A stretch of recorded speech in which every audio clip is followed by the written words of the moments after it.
നിങ്ങളുടെ ഭാവി തീരുമാനിക്കുന്നത് നിങ്ങളുടെ വലിയ സ്വപ്നങ്ങൾ മാത്രമല്ല, അതിനായി നിങ്ങൾ ദിവസവും ചെയ്യുന്ന ചെറിയ ശീലങ്ങളാണ്. ഹലോ, ഞാൻ Jeena Joseph. 365 days of book wisdom സീരീസിലെ ഡേ 2 എല്ലാവർക്കും സ്വാഗതം. ഇന്നത്തെ നമ്മുടെ പുസ്തകം ചാൾസ് ഡുഹിഗ് എഴുതിയ ദ പവർ ഓഫ് ഹാബിറ്റ് ആണ്.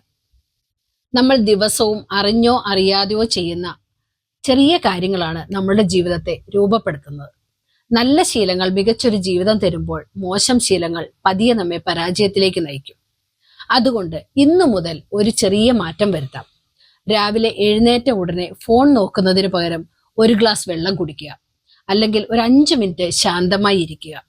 ഇത്തരം ചെറിയ മാറ്റങ്ങളാണ് പിന്നീട് വലിയ വിജയങ്ങളായി മാറുന്നത്. അപ്പോൾ ഇന്നത്തെ ചലഞ്ച് ഇതാണ്. നിങ്ങൾ ഇന്നു മുതൽ മാറ്റാൻ ആഗ്രഹിക്കുന്ന ആ ഒരു മോശം ശീലം ഏതാണെന്ന് താഴെ കമന്റ് ചെയ്യൂ. നമുക്ക് ഒന്നിച്ചത് മാറ്റിയെടുക്കാം. നാളെ ഡേ 3 മറ്റൊരു മികച്ച പുസ്തകവുമായി വീണ്ടും കാണാം. ഓരോ ദിവസവും ഒരുമിച്ച് വളരാൻ ഇപ്പോൾ തന്നെ പേജ് ഫോളോ ചെയ്യൂ. നന്ദി.